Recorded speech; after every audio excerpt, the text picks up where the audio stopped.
मुखश्च विकदन्तश्च कपिलो गर्जकन्नकः लम्बोदरश्च विकटो विघ्ननाशो विनायकः।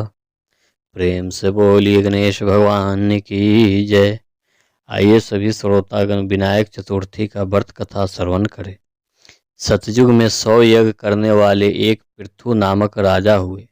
उनके राज्यांतर्गत दया देव नामक एक ब्राह्मण रहते थे। वेदों में निशांत उनके 4 पुत्र थे। पिता ने अपने पुत्र का विवाह गृहसूत्र के वैदिक विधान से कर दिया। उन 4 बहुओं में बड़ी बहू अपनी सास से कहने लगी, हे सासू जी, मैं बचपन से ही संकट नाशक गणेश चतुर्थी का व्रत करती हूँ। मैंने पितृगृह में भी इस शुभदायक व्रत को किया है। अतः हे कल्याणी, आप मुझे यहाँ व्रतानुष्ठान करने की अनुमति प्रदान करें। पुत्र वधू की बात सुनकर उसके ससुर ने कहा है, हे बहू, तुम सभी बहुओं में श्रेष्ठ और बड़ी हो। तुम्हें किसी प्रकार का कष्ट नहीं है और ना तुम भिक्षुणी हो। ऐसी स्थिति में तुम किस लिए व्रत करना चाहती हो? हे सौभाग्यवती, अभी तुम्हारा समय उपभोग करने का है। एक गणेश जी कौन है, फिर तुम्हें करना ही क्या है? कुछ समय पश्चात बड़ी बहू गर्भ हो गई। 10 मास बाद उसके सुंदर बालक का प्रसव किया। उसकी सास बराबर बहू को व्रत करने का निषेध करने लगी और व्रत छोड़ने के लिए बहू को बाध्य करने लगी। व्रत भंग होने के फलस्वरूप गणेश जी कुछ दिनों में कुपित हो गए और उसके पुत्र के विवाह काल में वर वधू की सुमंगली के समय उसके पुत्र का अपहरण कर लिया। इस अनहोनी घटना से मंडप में खलबली मच गई। सब लोग व्याकुल होकर कहने लगे, लड़का कहाँ गया, किसने अपहरण कर लिया?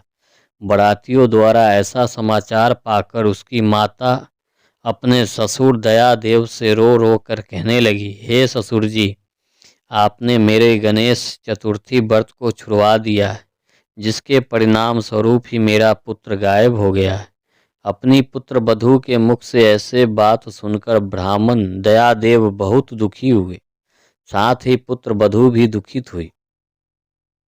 पति के लिए दुखित पुत्र वधू पति मां संकट नाशक गणेश चतुर्थी का व्रत करने लगी। एक समय की बात है कि गणेश जी एक बेदग और दुर्बल ब्राह्मण का रूप धारण करके भिक्षाटन के लिए इस मधुर भाषिणी के घर आए। ब्राह्मण ने कहा कि हे बेटी, मुझे भिक्षा स्वरूप इतना भोजन दो कि मेरी क्षुधा शांत हो जाए। उस ब्राह्मण की बात सुनकर उस धर्मपरायण कन्या ने उस ब्राह्मण का विधिवत पूजन किया। भक्ति पूर्वक भोजन कराने के बाद उसने ब्राह्मण को वस्त्र आदि दिए।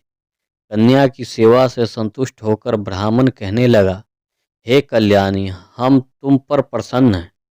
तुम अपनी इच्छा के अनुकूल मुझसे वरदान प्राप्त कर लो। मैं ब्राह्मण वेशधारी गणेश हूँ और तुम्हारी प्रीति के कारण आया हूँ।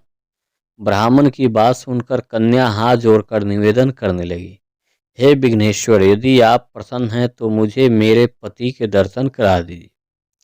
कन्या की बात सुनकर गणेश जी ने उससे कहा कि हे सुंदर विचार वाली, जो तुम चाहती हो वही होगा। तुम्हारा पति शीघ्र ही आवेगा। कन्या को इस प्रकार का वरदान देकर गणेश जी वहीं अंतर्ध्यान हो गए। कुछ समय के बाद उसका पति घर वापस आ गया। सभी बहुत प्रसन्न हुए। विधि अनुसार विवाह कार्य संपन्न हुआ। इस प्रकार सभी माघ मास के शुक्ल चतुर्थी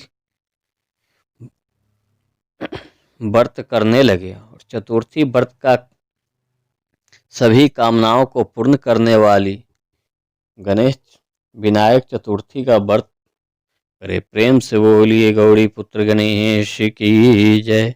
शंकर भगवान की जय। माता पार्वती की जय।